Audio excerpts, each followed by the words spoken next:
ఎవరికేం చెప్పను. ఏమైందమ్మా? ఏ విషయం చెప్పు. మా చెల్లెని చంపేసిళ్ళు. వాడు ఇన్స్టాగ్రామ్ లో పరిచయం ఏంటంటే మా చెల్లె కూతురికి 8 నెలల కింద ఇన్స్టాలో పరిచయం అయ్యి 5 డేస్ కింద బయటకు వెళ్ళిపోయిందట.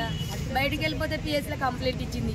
పిఎస్లో కంప్లైంట్ ఇస్తే సార్ వాళ్ళు తీసుకొచ్చినాక చెల్లె అడిగిందంట, డబ్బులు తీసుకొని బంగారం తీసుకొని ఇంట్లోకి వెళ్ళిపోయి నల్గొండలు ఉన్నది, ఏమైనా జరగవచ్చు నా బిడ్డకు, చిన్న ఏజ్ టెస్ట్ చేయించాలని సార్ని అడిగిందట. అమ్మాయికి 12, 13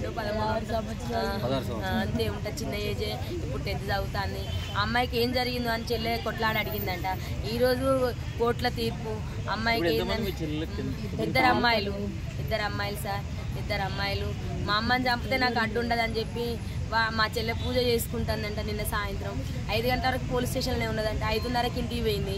ఇంటికి పోయి పూజ చేసుకుంటా అంటే నువ్వు రా తొందర వస్తే మా అమ్మని చంపేద్దాం, ఎందుకంటే మన మీద కేసు పెట్టిండు, మనం కేసు పోవాలంటే అమ్మని చంపేస్తే మనం ఈ ప్రేమకు అడ్డు ఉండదని చెప్పిందంట. వాడు ఫుల్గా తాగేసి వాడు వాళ్ళ తమ్ముడు ఇద్దరు వచ్చి ఇంటికి వచ్చిళ్ళంట.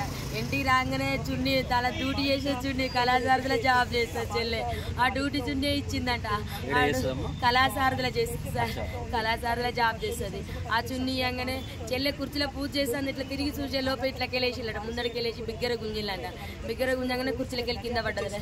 కింద పడగానే బిగ్గర గుంజేసి పట్టి ఊపి ఆడకుని చేసిళ్ళంట. చిన్న పాప వస్తుందంట. చిన్న పాప రాగానే ఈమె పెద్ద పాప పోయి అమ్మ మీ ఫ్రెండ్ని ఎవరు రమ్మన్నది, పో ఇప్పుడు ఇక్కడ ఏం లేదని చెప్పి చెల్లెను అక్క బయటికి పంపిందంట.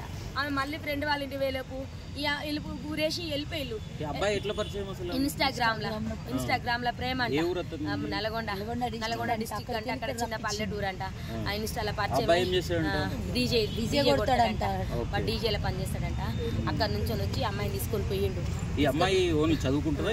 10th చదువుతుంది అమ్మాయి. తర్వాత అక్కడ నుంచొని మా అమ్మని ఇట్లా చంపుదరమ్మని ఫోన్ చేసి పిలిచిందంట.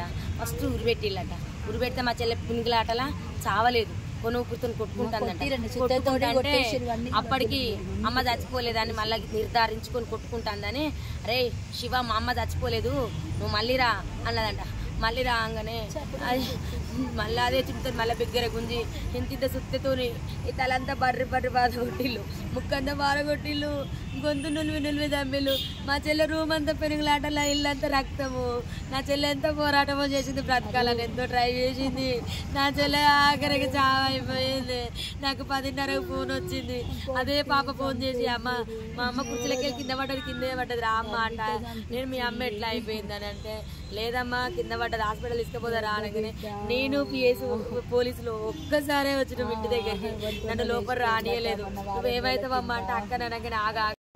అప్పటికే మా చెల్లె చనిపోయి 2-3 గంటలు అయిపోయింది సార్. మా చెల్లెకి న్యాయం జరగాలి. ఇలాంటి బిడ్డ ఉంటుందా? ఇలాంటి ప్రేమ ఎక్కడిది? ఈ 16 ఏళ్ళు 17 ఏళ్ళు బాబు ప్రేమ ఎక్కడిది? ప్రేమ అనేది ఎట్లా ఉంటది?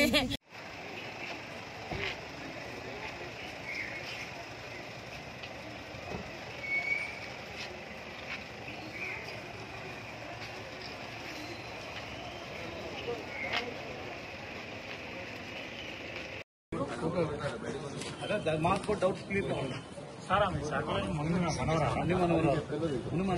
మిస్సింగ్ కేసు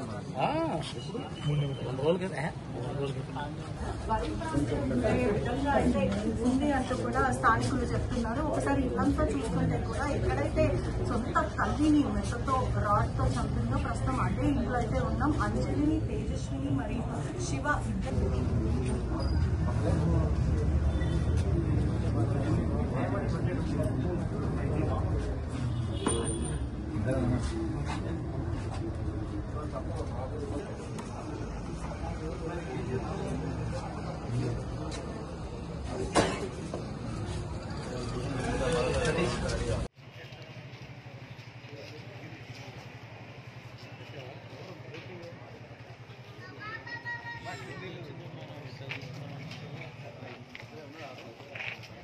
ఆవేదన వచ్చింది.